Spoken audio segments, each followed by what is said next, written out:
guys, my name is Rebecca and welcome to my channel. I've been getting a couple of questions about how it is I live in Japan, how long I'm planning on staying, what brought me to Japan, and kind of so on and so forth. And I felt like the best way to answer those questions was to try and answer them in one place with notes and then just refer back to it. So I made notes this time, and just to address the main questions that I've been getting. The first question I get a lot is like, what is my working situation here in Japan? My working situation here in Japan is currently, right now, I'm not working. I was initially working. I came to Japan on SOFA status. SOFA status is status of forces agreement. It's an agreement between the United States and Japan. If you're interested in jobs or careers in that aspect or that line of work, I will put here in the video where you can search for jobs like that, and I will also put it in the description to make it easier to find and research on your own. And then now I switched over to, now I am, I guess, falling under my husband's work. So now I stopped working and my husband is working, which is supporting our ability to stay in Japan. And that's pretty much as detailed as I want to get about work, but I do want to give information that could be helpful to somebody else who is looking for a way to come to Japan.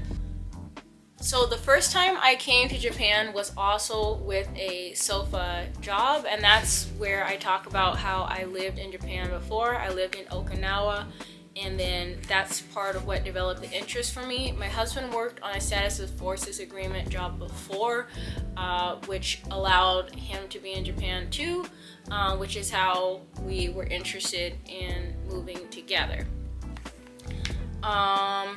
Being homesick. I get some questions about well, what about being from the States? What part of the States I'm from? Do I miss being in the States? I was born in California. I grew up in Arizona. I lived most of my life in Arizona. Of course, I lived in Japan for a little bit. I do miss my family that I have in the States, and so sometimes that is hard in being out here in Japan, knowing that my family is somewhere else, and when it comes to birthdays and holidays, it's a lot more difficult to get over to where my family is.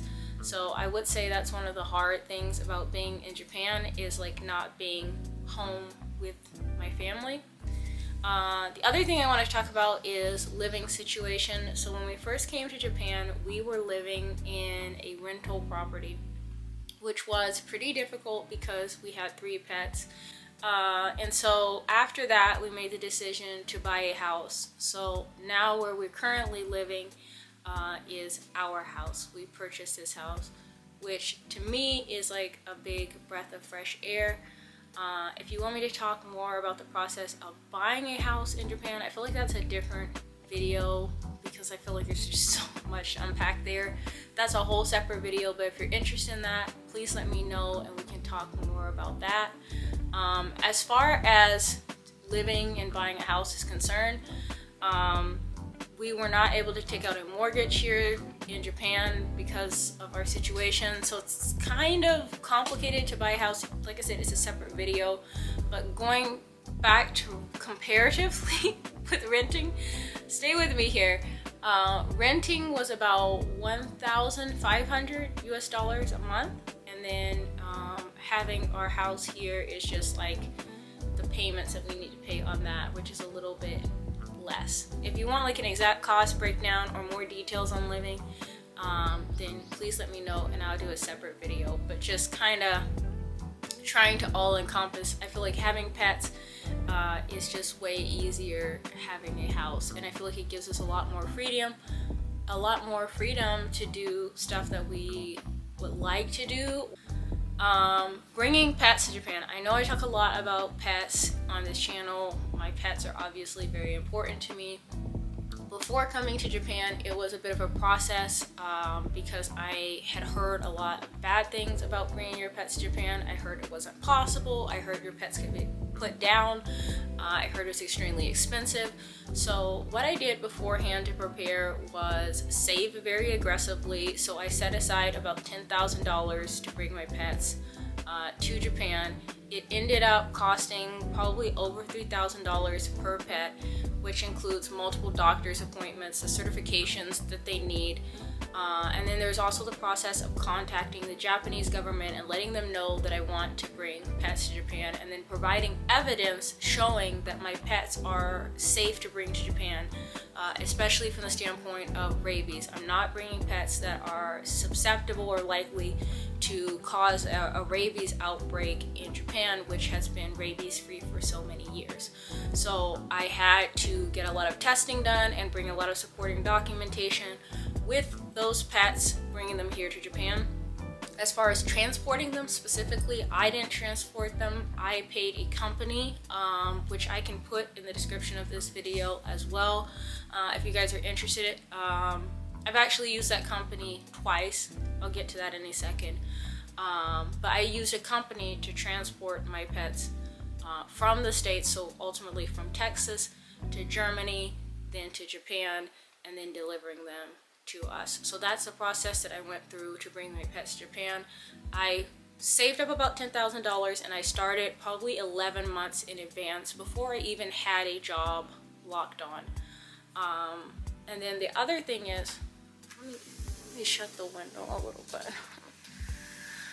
We first moved to Yamaguchi Prefecture when we moved to Japan. And then afterwards, when my husband got a job in Kanagawa Prefecture, he moved first. And then I had to wait and wrap things up where I was at, in Yamaguchi Prefecture. So what that meant was I was by myself, but with the 3 pets. So because I planned on driving from one prefecture to another, we sent the cats ahead via air transport, and then we drove with Everest, the dog. So Loki, the big black cat, and Moxie, the little white cat, they took an airplane from prefecture to prefecture. And then that brings me to goals. Like, what do I want to do now? Now that I'm in Japan, now that my husband and I are living in Japan, do we want to stay here? Do we want to go back to the States? How has it been since moving to Japan? So first of all, now that we're here and we're kind of like, we're learning the language and we have a home here, we really would like to stay here on a more of a long-term aspect. But with our current like working situations and stuff like that, really it's gonna be a process to be able to facilitate that. So when I say like in like videos or like live streams, I don't really know exactly how long we'll stay in Japan. I don't know for sure, but I know how long I want to stay in Japan, which is definitely a pretty long time. But my goals here are learn Japanese, start a business, and from there, I guess, give back, because, you know, this process has been a journey. Like, ultimately, I'm not somebody who came from a background where I thought that I was going to be able to move to Japan, like, ever. Like, the first time I got the opportunity, I was kind of in disbelief. I had all of these, like, ideas of what Japan was going to be like, and it wasn't like that, especially not living in Okinawa. Okinawa is not like mainland Japan, like Tokyo and all that. If you've been to Okinawa, you probably know what I mean. So yeah, I didn't think I'd ever have the opportunity to come to Japan, and I feel like if I can share stuff on this channel that's helpful to other people that are interested in coming to Japan, then maybe it's gonna make somebody else's journey easier, or it's just gonna give some perspective to maybe somebody who's trying to figure out what kind of thinking somebody would have who wanted to come to a different country in the first place. Obviously it's different than being like in the States, but you know, at this point, Japan is some place that I really do care about being, and I want to see that through. So with all of that, I think that pretty much concludes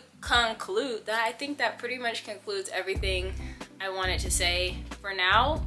I feel like I talked about all of the things that I really get asked a lot. I asked in this channel if you guys want more detail about anything specific, and I haven't got a lot of feedback on that yet. But if after this video you suddenly realize that something you wanted more information on was talked about but not really addressed in detail, please let me know and I will try and make another video that addresses your question with a little bit more detail. And other than that, if you liked this video, please subscribe, please share this video, please engage with it. That lets me know that you enjoy this type of content and I can make more that is like it. And otherwise, I hope to see you back on this channel. Bye!